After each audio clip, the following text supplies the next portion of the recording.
Another video mga boss, meron tayo dito Baja City 125. So ito yung old model na ang CDI niya yung ganto. Itong CDI na to, meron siyang supply ng 12 volts, meron din dito galing sa primary coil. Ang issue pala nito, ah parang kumakadyot-kadyot. Tapos minsan naandar, minsan hindi. So yan, i-trace natin. So gagamit tayo ng multi-tester. Ito magandang klase, oh, powerhouse. Automatic na yan.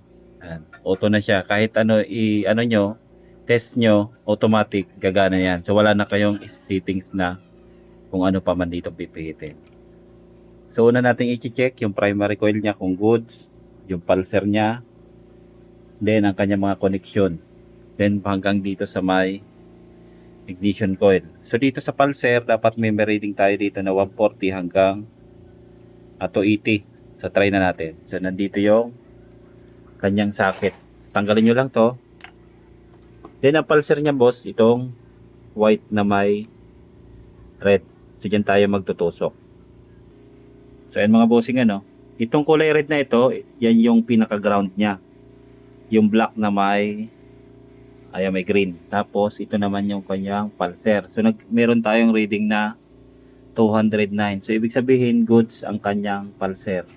Tapos dito naman sa kanyang primary, dapat makakuha tayo dito ng 13 ohms hanggang 16 ohms. So ang pulser niya ay ang ano niya, yung primary coil niya, ito. Yung red na may lining na blue. So ililipat ko lang yung isa.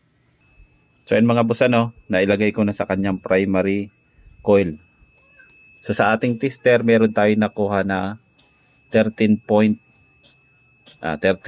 ohms. So ibig sabihin good ang kanyang primary. Then, so i-off na natin to.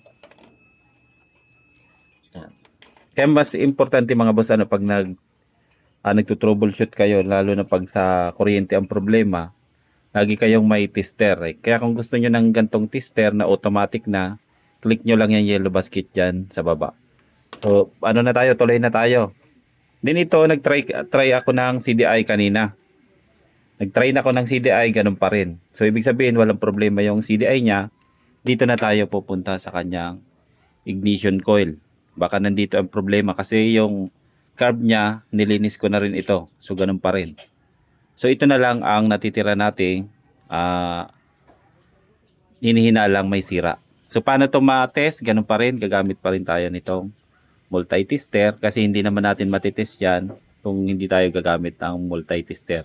So, sa pag-reading yan, pwede kayo magtusok rito, tapos ground, din dito, saka ito, o kaya ito, saka ground. So, dapat meron kayong mare-reading. Hindi magbabago-bago yung reading niya. Kasi pag nagbago-bago yun, ibig sabihin may diferensya tong ignition coil. So, try na natin. So, ngayon, try na natin mga boss ano. Yung isang test probe, nandito sa kanyang ground, hindi ko na inalis. Tapos, try natin dito muna sa may kanyang high tension wire. Ayan. So, meron siyang 5.45 ohms. So, ibig sabihin, goods naman. Try natin dito sa kanyang terminal. So, meron siyang 0.6. So, ibig sabihin, good naman. Hindi naman nagbabago. Then, try natin ulit tong dalawa. Pagtusukin tong dalawang ito. So, ayan mga boss ano. So, ibig sabihin, may nakuha tayong reading. Hindi naman nagbabago siya. Ibig sabihin, goods pa rin ang kanyang ignition coil. So, try naman natin yung kanyang spark plug cap.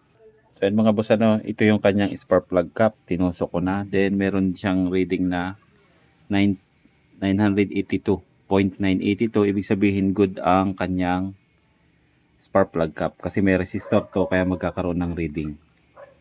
So dito mga boss, magtitest na lang tayo sa kanyang wire kasi goods naman yung kanyang primary, goods naman ang kanyang pulser, good naman ang kanyang CDI, ignition coil, itong kanyang spark plug cap, bago rin yung kanyang spark plug. So magta-try na lang tayo kung may loss connection sa kanyang mga sakit. Gaya nito, may mga corrosion na yan.